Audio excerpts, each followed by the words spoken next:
Qalb ziynati. Ibn Ataulloh Sakandariy. Muallif haqida. Imom Ahmad ibn Muhammad ibn Abdulkarim al-Jazari as-Sakandariy rahimahulloh Misrda faoliyat ko'rsatgan. Uning ilmiy darajasi juda yuqori, o'z davrida mashhur bo'lgan va xalq tomonidan o'ta hurmat qilingan shaxsdir. U o'zining yangiliklari bilan keng jamoatni o'ziga jalb etgan, shuningdek, u yangi kunlar haqida gapirganda uyqu va o'limning cheklanganligini ta'kidlagan. Uning tasavvuf bo'yicha yozgan kitoblari fikrlarining mohiyati qalbni o'zgartirish va nafsni tozalashga qaratilgan. Falsafiy yondashuvi. As-Sakandariy falsafiy qarashlarida ilmiy nuqtai nazardan chuqur fikrlarni qamrab olgan. Uning metodikasi aniq, ilm, fan va fiqhni tahlil qilishni o'z ichiga oladi. U qalbning ifloslanishi va ruhiy kasalliklardan tozalanishni o'z ilmiy yo'nalishi sifatida belgilagan. U shuningdek, axloqiy va ruhiy masaladagi qarashlarni ham metodologiyasiga qo'shgan. Shunday qilib, u qalbning poklanishi, nafsning tozalanishi va ilmga bo'lgan ehtirosni kuchaytirishga qaratilgan amaliy maslahatlarni keltirgan. Allomaning ustozlari. Ul zotning ustozlari orasida Shayx Yoqut rahimahulloh bor edi. Undan avval esa Shayx Abul Abbos Mursiy bo'lgan. Allomaning yetuk shogirdlari. U kishiga ko'plab taniqli shaxslar ergashgan va ulamodan ko'plab odamlar foydalangan.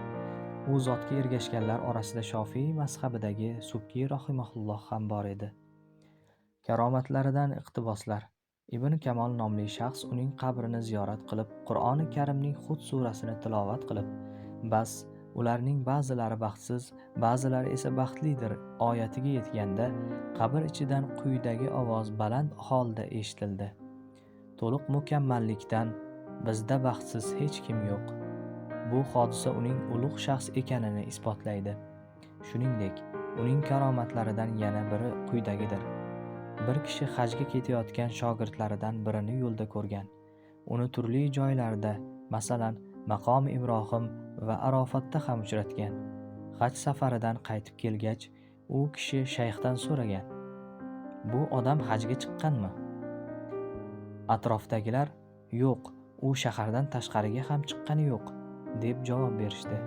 Shayx: "Agar katta tosh Madyan qabriga tashlansa ham, u joyidan jilmaydi", deb javob berdi.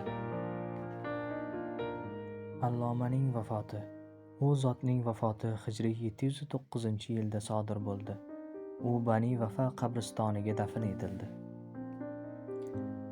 Ey mo'minlar, Allohga hammangiz tavba qilinglar, shoyatki najot topsangizlar.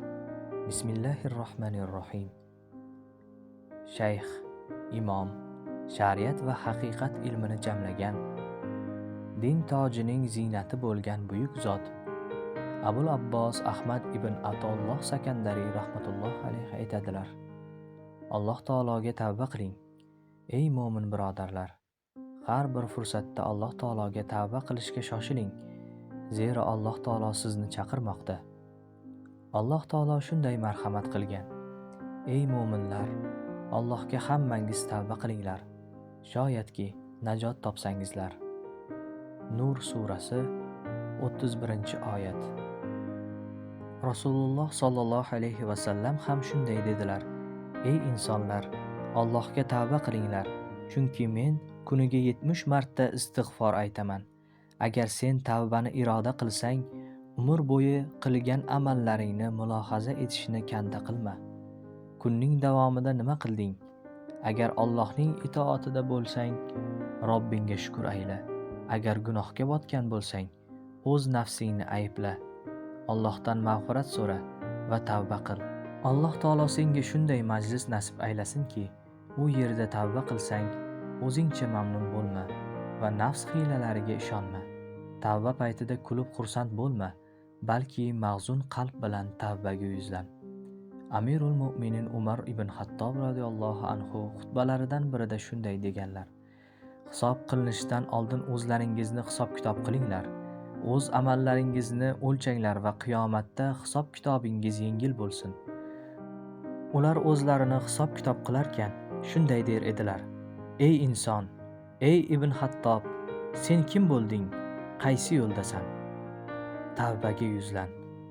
siniq holda bo'lgin. Agar shunday qilsang, Alloh g'amingni quvonchga, xorligingni izzatga, zulmatingni ziyoga va pardangni kashfga aylantiradi. Abdol tasavvufdagi maxsus maqom egalaridan biri bo'lib, ular dunyoning ruhoniy qo'riqchilari sanaladi. Shayx Makinuddin Asmar rahmatullohi alayh 7 abdoldan biri bo'lgan zot shunday deydi: hayotimning dastlabki yillarida tikuvchilik bilan shug'ullanar edim va o'zimni shu kasb bilan ta'minlardim. Kun davomida necha bor so'zlaganimni hisoblab borar edim. Kechqurun bo'lsa, o'zimni hisobga tutib, nechta so'z aytganimni sanab chiqardim. Qarangki, juda oz so'z aytganimni bilib olardim. Agar aytganlarim orasida yaxshilik bo'lsa, Allohga hamd aytar va shukr qilardim. Agar yomonlikka duch kelsam, Allohga tavba qilib istig'for aytar edim. Nihoyat shu amal orqali abdol maqomiga yetishdim. Bilgilki, senga vakil tayin qilingan bo'lib, u o'zini hisobga tortadi, sen uni emas. Ammo vakil o'zini hisobga tortmaydigan bo'lsa, sen uni sinchiklab tekshirishing, hisobga tortishing va qattiq nazorat qilishing lozim. Xuddi shu kabi, sening barcha amallaring Alloh taolo uchun bo'lmog'i darkor. O'zingni biror bir ishni qilib, undan hisobga tortilmasligingni o'ylab qolishdan ehtiyot qilgin. Banda biror gunoh qilsa, uning ortidan zulmat keladi. Gunohning misoli olov kabidir, zulmat esa uning tutuniga o'xshaydi. Xuddi shunday. Kimdir 70 yil davomida bir uyda olov yoqsa, uying qorayib ketmaydimi? Bandam nafl ibodatlar bilan menga yaqinlasha boradi, toki uni sevib qolaman. Uni sevganimdan so'ng uning eshitadigan qulog'i, ko'radigan ko'zi, ushlaydigan qo'li va yura oladigan oyog'i bo'lib qolaman. Agar u mendan narsa so'rasa, albatta unga beraman. Agar mendan panoh istasa, albatta uni panohimga olaman, deyilgan hadisi shariflardan birida. Shu o'rinda ulug' abdol haqida qisqacha: Makinuddin Asmar to'liq ismi Abu Abdulloh ibn Mansur al-Iskandariy ash-Shazoli bo'lib, Iskandariyada tug'ilgan. Qur'onni yod olgan va uning ilmlarida yetuk bo'lgan. Unga Qur'on qiroatlari bo'yicha rahbarlik vazifasi yuklatilgan edi. Ko'pgina ulug' kishilar undan ta'lim olishgan. U tasavvufda mashaqqat va riyozat yo'liga kirgan bo'lib, ajib hollar va g'ayri tabiiy kashflarga ega bo'lgan. Hijriy 692-yilda Iskandariyada vafot etgan va Sidi Abu al-Abbos al-Mursi rahmatullohi alayh qabrining yoniga dafn etilgan. Fasod ila qalb qorayishi. Qalb gunoh bilan qorayadi va u faqat Alloh taologa tavba qilish orqaligina poklanadi. Shunday qilib, gunoh zulmat va hijob bo'lib, itoatsizlik bilan birga keladi. Agar sen gunohlardan Alloh taologa tavba qilsang, u seni afv qiladi va tavbaning ta'siri sendagi gunoh izlarini yo'q qiladi. Sen bu yo'lda dangasalik qilma, faqat payg'ambar sollallohu alayhi vasallamning yo'rig'iga ergashgan holda harakat qil.